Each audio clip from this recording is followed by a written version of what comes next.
My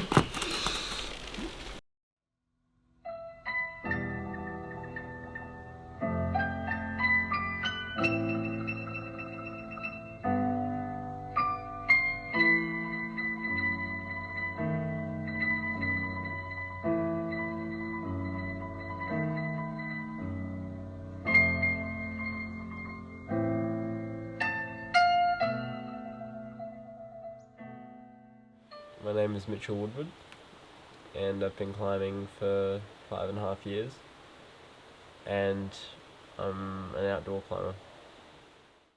I'm very fortunate to have found this sport because it completely flipped my life on its head. It's one of those things, it's not really so much a sport as it is like a lifestyle. It's like surfing or snowboarding or a lot of the other extreme sports and it's something that you see those athletes relate as well.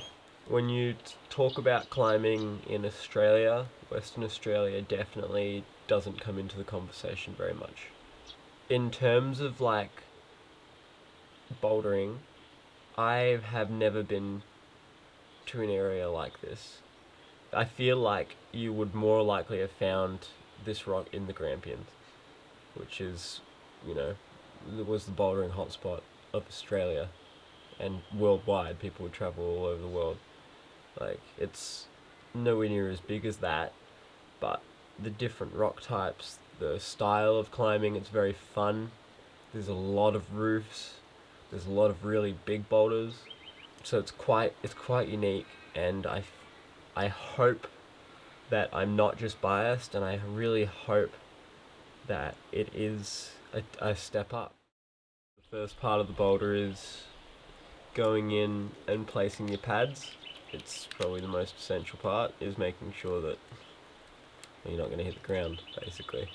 Luckily, Jurassic World is pretty easy because the pads just lie directly in a straight line. So once you've placed those, the next most important thing is the shoes. They're aggressive rubber ballerina shoes, essentially, that allow you to toe down on very small edges of the rock. I chalk up, I walk up, I take a deep breath, and then I start. When you look at the wall, you have to figure out how to climb it, so there's a mental aspect. But then it's like a Rubik's Cube that you then have to be strong enough to be able to do, like, it's not good enough just to figure out how to do it. You then also have to have the physical strength to pull it off, or the finesse. Yeah, so when your hands touch the wall, it's not so much adrenaline.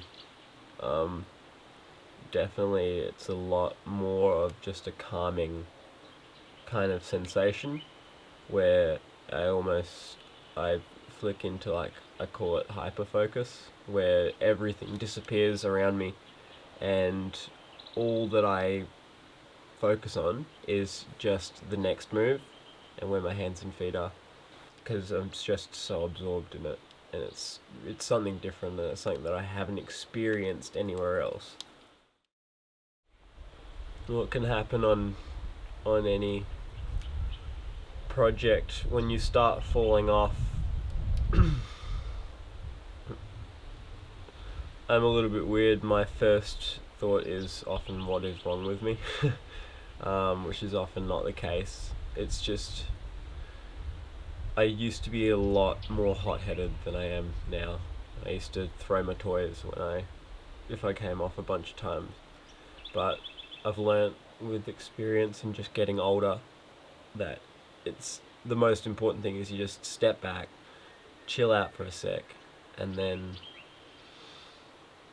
think about why you fell off. And I realized that why I was falling off is I wasn't pushing my left toe into the hold in the roof, and once I did that, it just stuck. Like, I was like, this is why. Yeah, climbing and dancing is probably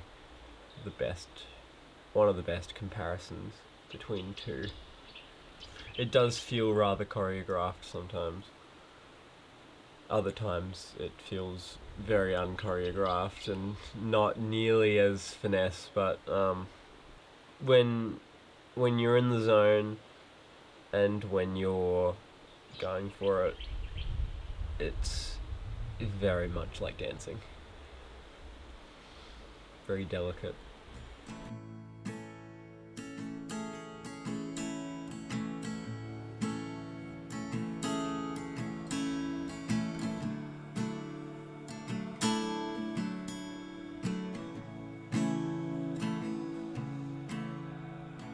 Tied up with all of the waves that'll carry you.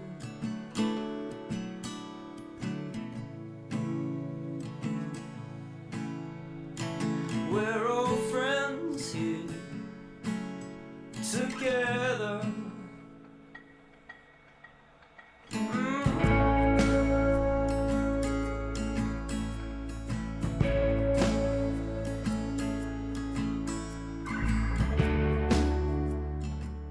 Day, once I've lit the campfire and I'm sitting on my pad, I think a lot about the day that's just gone.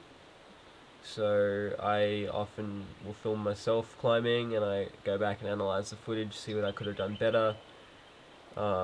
If I'm trying a really hard project, something where I have to be sort of aware, I really I'll go back and I literally study the video. Like I zoom in and I see what my hips are doing, where my fingers are, where my feet are. You'll just and then just think about, oh, maybe I could do this, maybe I could do this. I think it's a very important part, is the reflection process. Everyone talks about it. It's like when you hit the top of the wall, it's like that feeling, and you struggle to get it from anywhere else. And then you get to turn around and look at the vista in the background. That's why, like, the background is the reason why that thing is named Jurassic World. It definitely feels like there should be dinosaurs walking around. Maybe a brontosaurus.